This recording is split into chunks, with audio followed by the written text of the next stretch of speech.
Sarah Martinez had always been the type of person who ran toward danger instead of away from it. At 28 years old, she worked as a trauma nurse at Camp Bastion, one of the largest military bases in Afghanistan. The desert heat was brutal, reaching over 120 degrees during the day, but Sarah never complained. She had volunteered for this deployment because she wanted to make a real difference in the world. The base was home to thousands of soldiers from different countries, but Sarah worked mostly with American Marines. These young men and women were barely out of high school, yet they carried the weight of war on their shoulders every single day. Sarah saw them come through the medical tent with injuries both physical and emotional. She learned their names, remembered their stories, and became like a big sister to many of them. On this particular Tuesday morning in September, Sarah was finishing her night shift when the alarm sirens began wailing across the base. The sound made everyone's blood run cold because it meant incoming rockets or mortars. All personnel were supposed to immediately take cover in the nearest bunker until the all-clear signal was given. Sarah grabbed her medical bag and started running toward the designated shelter area. The desert sky was still dark, with only the first hints of sunrise painting the horizon. As she ran, she could hear the whistling sound of incoming artillery getting closer and closer. Her heart pounded in her chest, but her training kept her focused and moving forward. Halfway to the bunker, Sarah heard something that made her stop dead in her tracks. It was a voice calling for help, weak and desperate. She looked around and saw a young Marine lying in the open area between two buildings.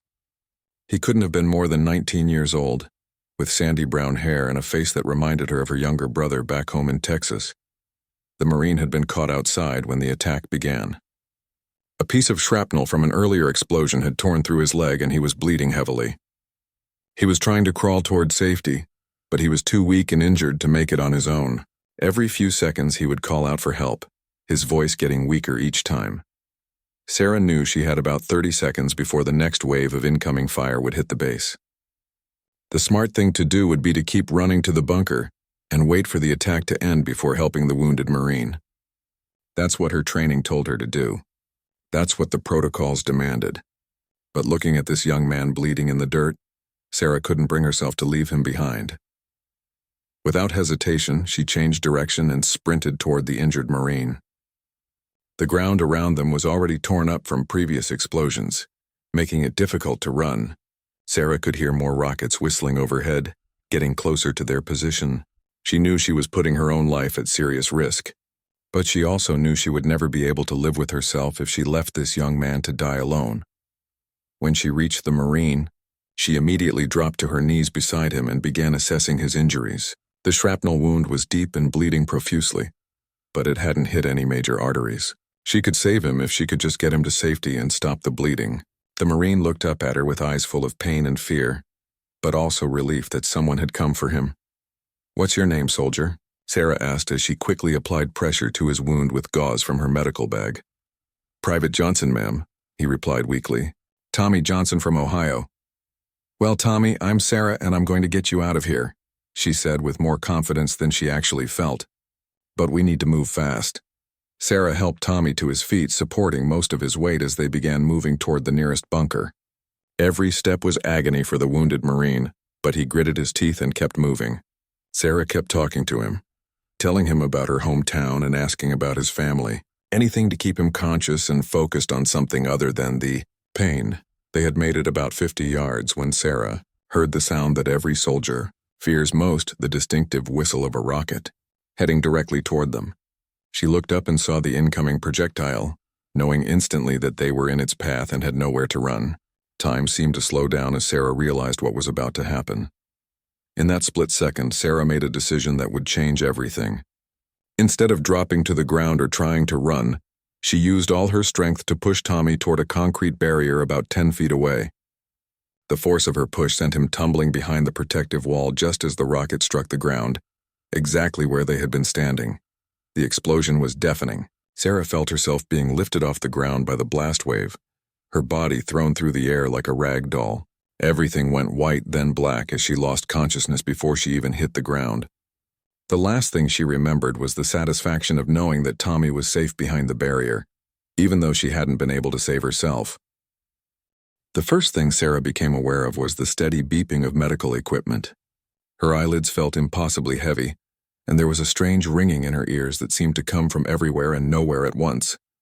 She tried to move, but her body felt like it was made of lead. Every muscle ached, and there was a sharp pain in her head that made her want to go back to sleep immediately. Slowly, very slowly, Sarah managed to open her eyes. The bright lights above her made her squint, and it took several minutes for her vision to focus properly. She was lying in a hospital bed surrounded by white walls and the familiar smell of antiseptic. Various tubes and wires were connected to her arms, and she could hear the quiet humming of machines monitoring her vital signs. A woman in medical scrubs noticed that Sarah was awake and quickly approached her bedside. Sarah recognized her as Dr. Patricia Williams, the head of emergency medicine at the base hospital. Dr. Williams had kind eyes behind her glasses, but Sarah could see concern written across her face. "Sarah, can you hear me?" Dr. Williams asked gently, shining a small flashlight into Sarah's eyes to check her pupils. "How are you feeling?" Sarah tried to speak, but her throat was incredibly dry and sore. Dr. Williams helped her take small sips of water through a straw, and after a few minutes, Sarah was able to whisper, "What happened? How long have I been out?" "You've been unconscious for 3 days," Dr. Williams explained, pulling up a chair beside the bed. "You suffered a severe concussion from the blast along with multiple bruises and cuts. We were worried about brain swelling for the first 48 hours, but your scans are looking much better now." The memories came flooding back all at once. The rocket attack, Tommy Johnson bleeding in the dirt, the decision to save him, and then the explosion that had thrown her through the air. Sarah's heart rate immediately increased, causing the monitors to start beeping faster. "Tommy!" Sarah tried to sit up quickly, but the movement made her head spin violently. "Private Johnson, is he okay? Did he make it?" Dr. Williams gently pushed Sarah back down onto the pillows and smiled for the first time since Sarah had woken up. "Private Johnson is perfectly fine. He's been asking about you every single day since the attack. You saved his life, Sarah. If you hadn't pushed him behind that barrier, he would have been killed instantly." Relief washed over Sarah like a warm wave. The pain in her head and the confusion about her own injuries suddenly seemed less important. Tommy was alive, and that was all that mattered to her. She had made the right choice, even if it had nearly cost her everything. "The blast threw you about 20 feet, Dr. Williams continued, checking Sarah's chart. "You landed hard against a concrete wall, which is what caused your head injury. But you're incredibly lucky to be alive. The rocket left a crater 6 feet deep where you and Private Johnson had been standing just seconds before." Over the next few hours, as Sarah's mind became clearer, she learned more about what had happened during her 3 days of unconsciousness. The rocket attack had been part of a larger assault on the base that lasted for over an hour. Several buildings had been damaged and a few other personnel had been injured, but no one had been killed. Dr. Williams explained that Tommy Johnson had immediately told everyone who would listen about how Sarah had saved his life. Despite his own injuries, he had crawled out from behind the barrier after the explosion and found Sarah lying unconscious and bleeding. He had applied pressure to her wounds and called for help, staying with her until the medics arrived. "That young Marine has barely left the hospital," Dr. Williams said with a small smile. "He's been in the waiting room for 3 straight days, refusing to go back to his unit until he knew you were going to be okay. I finally had to order him to get some sleep, but he'll be back as soon as visiting hours start." Sarah felt tears forming in her eyes, though she wasn't sure if they were from emotion or from the lingering effects of her head injury. She had always known that the Marines she worked with were special people, but Tommy's loyalty and concern touched her deeply. As the day progressed, Sarah's condition continued to improve. The doctors were amazed by how quickly she was recovering from such a serious head injury. Her memory was intact, her speech was clear, and most of the physical pain was manageable with medication. By evening, she was able to sit up in bed and eat a small meal without feeling dizzy. Dr. Williams came to check on her one more time before leaving for the night. She sat down beside Sarah's bed with a serious expression on her face that made Sarah worry that there might be complications she didn't know about. "Sarah, there's something else I need to tell you," Dr. Williams said carefully. "Word about what you did has spread throughout the entire base. What you did for Private Johnson, running into danger to save him when you could have saved yourself. It's the kind of heroism that defines what this mission is all about." Sarah felt uncomfortable with the praise. In her mind, she had simply done what any decent person would do. She hadn't stopped to think about being heroic. She had just seen someone who needed help and had acted accordingly. "I just did my job," Sarah said quietly. Any nurse would have done the same thing. Dr. Williams shook her head firmly. "No, Sarah. What you did went far beyond your job description. You risked everything to save the life of someone you barely knew. That's not just medical training, that's courage of the highest order." As Sarah drifted off to sleep that night, she thought about Tommy Johnson and wondered how he was dealing with everything that had happened. She hoped he wasn't blaming himself for her injuries. Young Marines often carried guilt about things that weren't their fault, and she wanted to make sure he understood that she had made her choice freely and would make the same choice again without hesitation. The next morning, Sarah woke up feeling significantly better than she had the day before. Her headache had reduced to a dull throb, and she was able to sit up without feeling dizzy. Dr. Williams had told her that if she continued improving at this rate, she might be able to return to light duty within a week.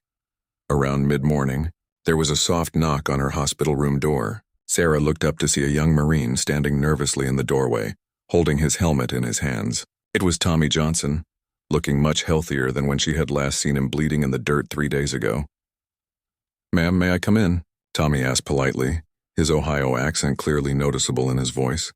"Of course, Tommy. Please come sit down," Sarah replied, gesturing to the chair beside her bed. "And you don't need to call me ma'am. Sarah is just fine." Tommy walked slowly into the room, favoring his left leg slightly due to his shrapnel wound. He sat down carefully and looked at Sarah with an expression that was a mixture of gratitude, guilt, and amazement. For a long moment, neither of them spoke. "I don't know how to thank you," Tommy finally said, his voice barely above a whisper. "The doctors told me you saved my life. They said if you hadn't pushed me behind that barrier, I would have been killed instantly." Sarah could see that the young Marine was struggling with emotions he didn't quite know how to handle. She had seen this before with soldiers who had been saved by their fellow service members. The gratitude was overwhelming, but it often came mixed with survivors' guilt and a sense of obligation that could be difficult to bear. "Tommy, listen to me carefully," Sarah said, using the same calm, authoritative voice she used when treating patients. "What happened out there was not your fault. You were injured and needed help. I made a choice to help you, and I would make that same choice again without hesitation. Do you understand me?" Tommy nodded, but Sarah could see that he was still struggling with his feelings about the situation. He reached into his pocket and pulled out a small object wrapped in tissue paper. "I wanted to give you this," he said, carefully unwrapping what turned out to be a small wooden cross. "My grandmother made it for me before I deployed. She said it would keep me safe. I think it belongs with you now." Sarah was touched by the gesture, but she gently pushed the cross back toward Tommy. "That's very sweet of you, but your grandmother gave that to you. You keep it safe, and let it remind you that you have people back home who love you and are waiting for you to come back to them."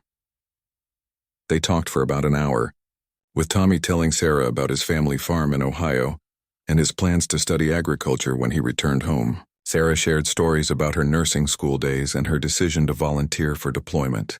By the time Tommy left, both of them were smiling and laughing, and Sarah could see that some of the guilt had lifted from his shoulders. What Sarah didn't know was that Tommy's visit was just the beginning. Throughout the day, a steady stream of Marines began stopping by her hospital room. Some she recognized from previous medical treatments, but many were complete strangers who had simply heard about what she had done. Each visitor brought something small, a candy bar from their personal supplies, a magazine from home, or simply a handwritten note thanking her for her service. Some of the older Marines, the sergeants and staff sergeants who had been through multiple deployments, spoke to her with a level of respect that she had never experienced before. "What you did out there," said Staff Sergeant Rodriguez, a veteran of 3 tours in Afghanistan, "that's the kind of courage that defines what we're all about over here. You didn't hesitate, you didn't think about yourself, you just acted to save one of our own." By the end of the day, Sarah's room looked like a small gift shop. There were dozens of cards, several care packages, and even a few small American flags that Marines had been carrying in their pockets. But more than the gifts, it was the respect and gratitude in their eyes that moved Sarah the most. That evening, Dr. Williams stopped by during her rounds and found Sarah looking somewhat overwhelmed by all the attention she had been receiving. "How are you handling all of this?" Dr. Williams asked, noting the pile of gifts and cards surrounding Sarah's bed. It's incredible, but also a bit overwhelming, Sarah admitted. I mean, I'm just a nurse. I was doing my job. Dr. Williams sat down and looked at Sarah seriously. You need to understand something, Sarah. What you did has resonated with every single person on this base. In a place where death and injury are constant threats, where people see horrible things every day, what you did represents the best of what we're all supposed to be about.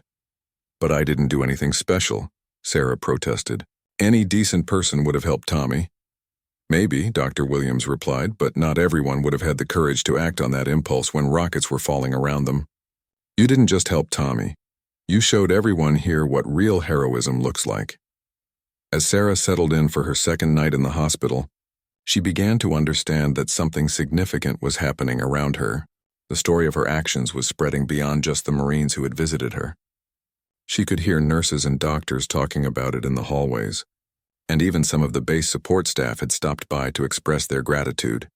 What she didn't realize was that the story was spreading far beyond just Camp Bastion. Tommy Johnson had called his family back in Ohio to tell them about the nurse who had saved his life. Word was getting back to families in the United States, and local news stations were beginning to pick up the story of the American nurse who had risked everything to save a young Marine in Afghanistan. The full magnitude of what was about to happen was still unknown to Sarah as she drifted off to sleep, surrounded by tokens of gratitude from some of the bravest men and women in the world. But in the days to come, she would discover that her split-second decision to save Tommy Johnson had touched something deep in the hearts of people both in Afghanistan and back home in America. By her third day in the hospital, Sarah was feeling much stronger and was eager to get back to work. Dr. Williams had cleared her for light duty, which meant she could return to the medical tent, but wouldn't be allowed to work the high-stress trauma cases for at least another week. Sarah was grateful to be getting back to some sense of normalcy. As she was getting dressed to leave the hospital, Tommy Johnson appeared in her doorway once again. This time, however, he wasn't alone. Behind him stood 3 other Marines, all looking slightly nervous but determined. Sarah, these are some of my buddies from my unit, Tommy said, gesturing to the Marines behind him. They wanted to meet you and say thank you personally. The 3 Marines introduced themselves as Corporal Martinez, Lance Corporal Williams, and Private First Class Chen. They were all young, probably between 19 and 22 years old, and they looked at Sarah with the same mixture of respect and gratitude that she had been seeing from everyone on base. Ma'am, what you did for Tommy has meant a lot to all of us, Corporal Martinez said, speaking for the group. Tommy is like our little brother, and knowing that someone was willing to risk their life to save him, well, it means everything. What touched Sarah most was how these young Marines had clearly rehearsed what they wanted to say, but their genuine emotion made their prepared words feel completely authentic. She could see that Tommy's close call had affected his entire unit deeply, and her actions had somehow given them comfort during a very difficult time. After the Marines left, Sarah made her way back to the medical tent where she had worked before the attack. The moment she walked through the entrance, the entire medical staff stopped what they were doing and began applauding. Sarah felt her cheeks turn red with embarrassment, but she was also touched by the warm welcome from her colleagues. Dr. James Peterson, the chief medical officer, approached Sarah with a broad smile on his face. "Welcome back, hero," he said, shaking her hand warmly. "We've all been following your recovery closely, and we're incredibly proud to have you on our team." "Please, Dr. Peterson, I'm not a hero," Sarah said, feeling uncomfortable with all the attention. "I just did what anyone would have done in that situation." "Sarah, you need to accept that what you did was extraordinary," Dr. Peterson replied. "And I need to tell you that your story has gone far beyond this base. We've been getting calls from news organizations back in the States who want to interview you about what happened." This news surprised Sarah completely. She had never imagined that her actions would be of interest to anyone beyond the people directly affected by them. The idea of talking to reporters made her feel anxious and uncertain. "I don't want to talk to reporters," Sarah said firmly. "This isn't about getting attention or recognition. I just want to get back to work and help people." Dr. Peterson nodded understandingly.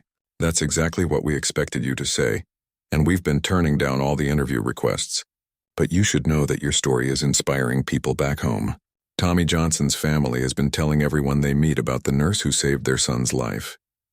As Sarah settled back into her work routine, she began to notice subtle changes in how people interacted with her. Marines who had never spoken to her before would nod respectfully when they passed her on base. Support staff would go out of their way to help her with anything she needed. Even the base commander, Colonel Harrison, had stopped by the medical tent specifically to thank her personally. What surprised Sarah most was how her actions seemed to have affected the overall morale on the base. People were talking more about looking out for each other, about the bonds that connected everyone serving together in this dangerous place. Several Marines told her that her example had inspired them to be more willing to help their fellow service members in difficult situations. Later that week, Tommy Johnson brought Sarah some news that would change everything. He had received a letter from his family back in Ohio, and the local newspaper had run a front-page story about Sarah's heroism. The story had been picked up by larger newspapers and news websites, and suddenly Sarah Martinez was becoming known across America as a symbol of selfless courage. "My mom sent me this," Tommy said, handing Sarah a newspaper clipping. The headline read, "Texas Nurse Risks Life to Save Marine in Afghanistan." Below it was a photo of Sarah that must have been taken from her deployment paperwork, showing her smiling in her medical uniform. Sarah stared at the newspaper article in amazement. The story quoted Tommy's family extensively, describing how grateful they were to Sarah for saving their son's life. It also included quotes from other military families expressing their gratitude for medical personnel who put themselves at risk to help wounded soldiers. "Tommy, this is incredible, but I hope it doesn't go any further," Sarah said, handing the newspaper back to him. "I don't want to become some kind of celebrity. I just want to do my job." But Tommy's expression suggested that there was more news coming that Sarah wasn't going to like.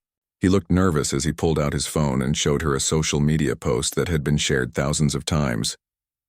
It was the same newspaper article, but now it was spreading across the internet. "Sarah, I think you need to know that this story is getting really big back home," Tommy said carefully. "My family says that people all over the country are talking about what you did. They're calling you a hero and an inspiration." Sarah felt a mix of pride and anxiety as she realized that her split-second decision to save Tommy had somehow touched the hearts of people she would never meet. While she was grateful that her story was bringing some positive attention to the sacrifices made by military medical personnel, she was also worried about how much her life might change because of all this attention.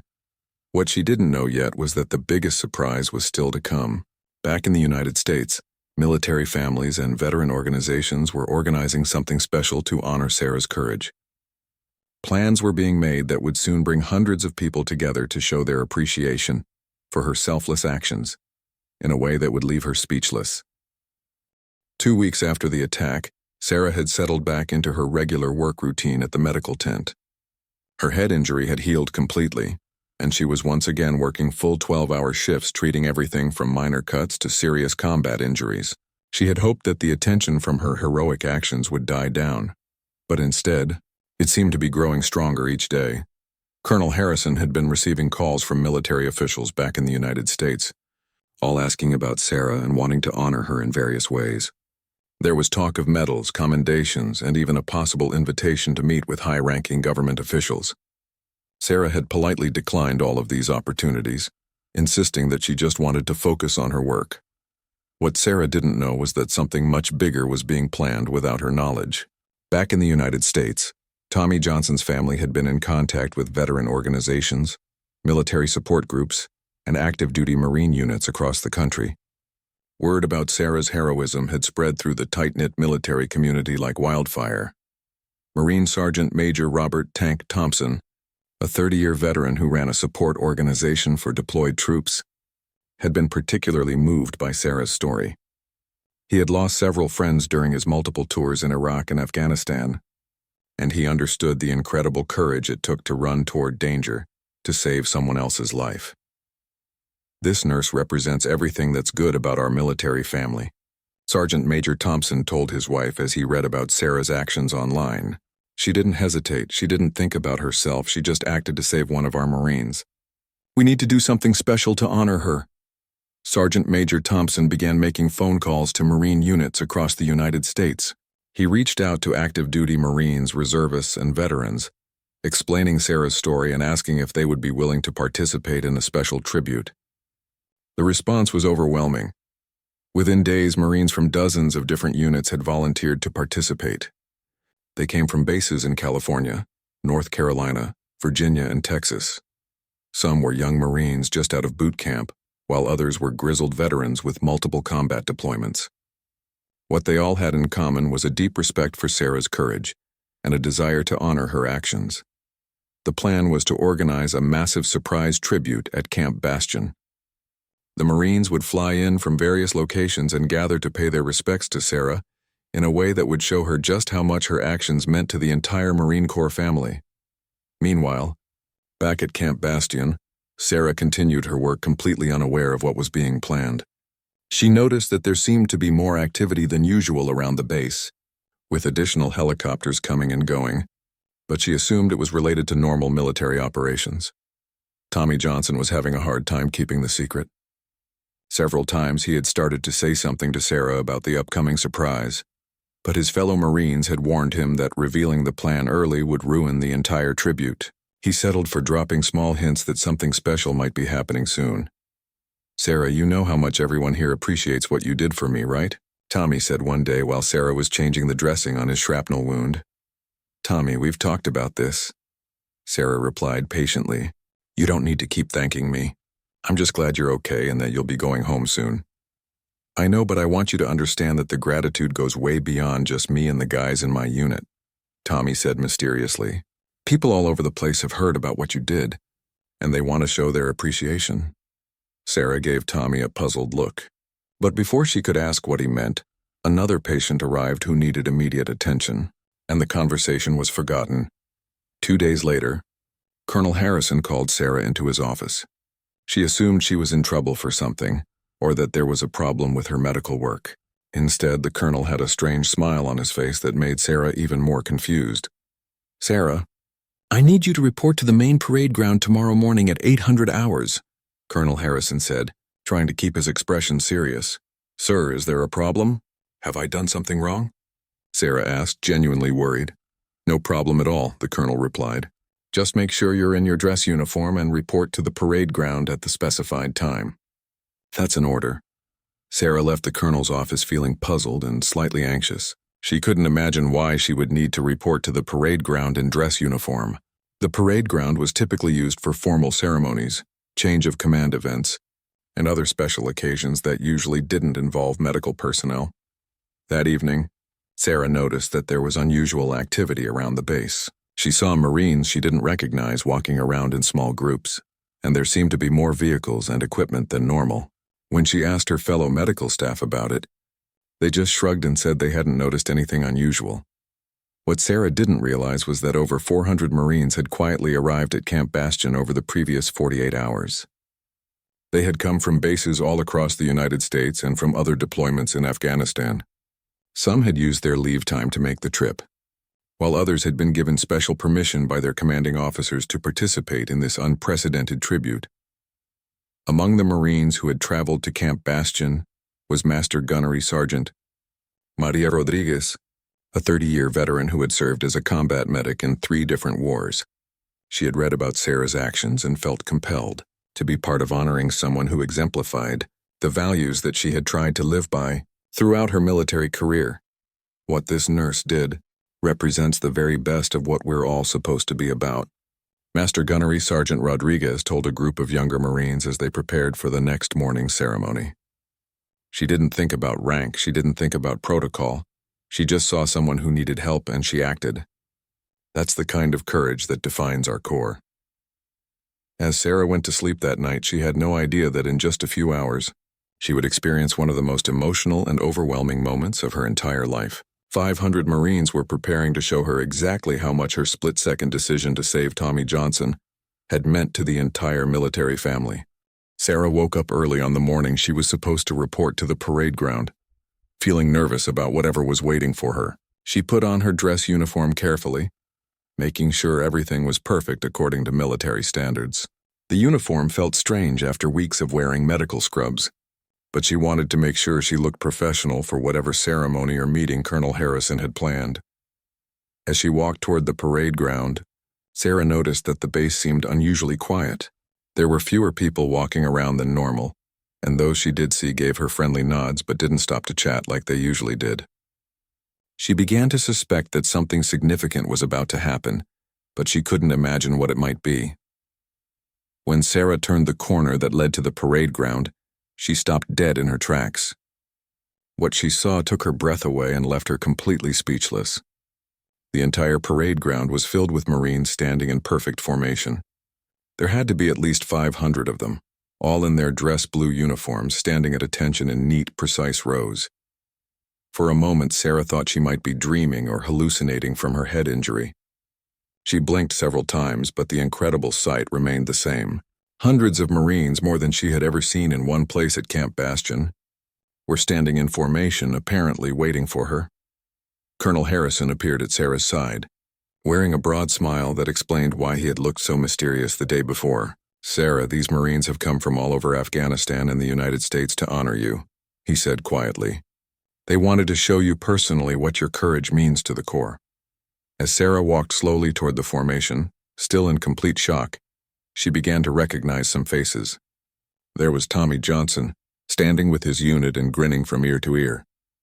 There were Marines she had treated in the medical tent, standing proudly alongside Marines she had never seen before. In the front row, she saw Master Gunnery Sergeant Rodriguez and several other senior Marines whose chest ribbons showed decades of distinguished service. Major Thompson stepped forward from the formation and approached Sarah. His voice carried clearly across the parade ground as he began to speak. "Nurse Sarah Martinez, on behalf of Marines everywhere, we are here today to honor your courage, your selflessness, and your commitment to the values that define our Corps," he said. "When you ran into danger to save Private Johnson, you demonstrated the kind of heroism that inspires all of us to be better Marines and better people." Sarah felt tears beginning to form in her eyes as she realized the magnitude of what these Marines had done. They had traveled thousands of miles, used their personal leave time, and coordinated an incredibly complex operation just to show their appreciation for her actions. She had never felt so honored or so humbled in her entire life. The sergeant major continued, "Your actions remind us why we serve and what we're fighting for. You didn't hesitate when someone needed help, even when it meant putting your own life at risk. That's not just heroism, that's love in action." At a command from Sergeant Major Thompson, all 500 Marines simultaneously raised their hands in a perfect salute directed at Sarah. The sight was so overwhelming that Sarah couldn't hold back her tears any longer. She had never imagined that her split-second decision to help Tommy could touch so many people or mean so much to the entire Marine Corps family. Sarah returned the salute as best she could, though her hands were shaking with emotion. The Marines held their salute for a full minute, creating a moment of respect and gratitude that would be burned into Sarah's memory forever. When the Marines finally lowered their hands, Tommy Johnson stepped forward from the formation. He was carrying a large frame that contained what appeared to be an official military document. "Sarah, this is a citation signed by Marines from every unit represented here today," Tommy said, his voice thick with emotion. "It's our way of saying thank you and making sure that your courage will never be forgotten." Sarah accepted the framed citation with trembling hands. Through her tears, she could see that it was beautifully written and contained the signatures of all 500 Marines who had participated in the tribute. At the bottom, in large letters, were the words, "For courage beyond measure and love beyond self." As the formal ceremony concluded, the Marines began to break formation and approach Sarah individually. Each one wanted to shake her hand, thank her personally, and share how her story had affected them. Some told her about friends they had lost in combat, and how her actions gave them hope that people would risk everything to save their fellow service members. Others shared how her example had inspired them to be more willing to help others in difficult situations. Master Gunnery Sergeant Rodriguez was among the last to approach Sarah. She looked at the young nurse with eyes that had seen 30 years of military service and said, "Young lady, in all my years in the Corps, I've seen a lot of brave actions. But what you did represents the very best of what we're all supposed to be about. You should be proud of yourself every single day." As the special day came to an end and the visiting Marines began preparing to return to their various duty stations, Sarah found herself standing with Tommy Johnson. looking out at the desert landscape that surrounded Camp Bastion. "I can't believe they did all this," Sarah said, still holding the framed citation that represented the gratitude of 500 Marines. "Sarah, you need to understand that what you did changed all of us," Tommy replied.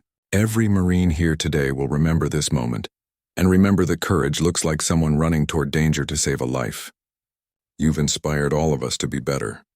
Years later, when Sarah returned to the United States and resumed her nursing career, she would keep that framed citation in her office as a reminder of the day 500 Marines showed her that a single act of courage could touch the hearts of people around the world. But more importantly, she would carry with her the knowledge that in her moment of greatest test, when rockets were falling and someone needed help, she had chosen love over fear and had saved a life that mattered to hundreds of people. The story of Sarah Martinez and Tommy Johnson would be told and retold in Marine units around the world, serving as a reminder that true heroism isn't about seeking glory or recognition. It's about seeing someone who needs help and choosing to act, regardless of the personal cost.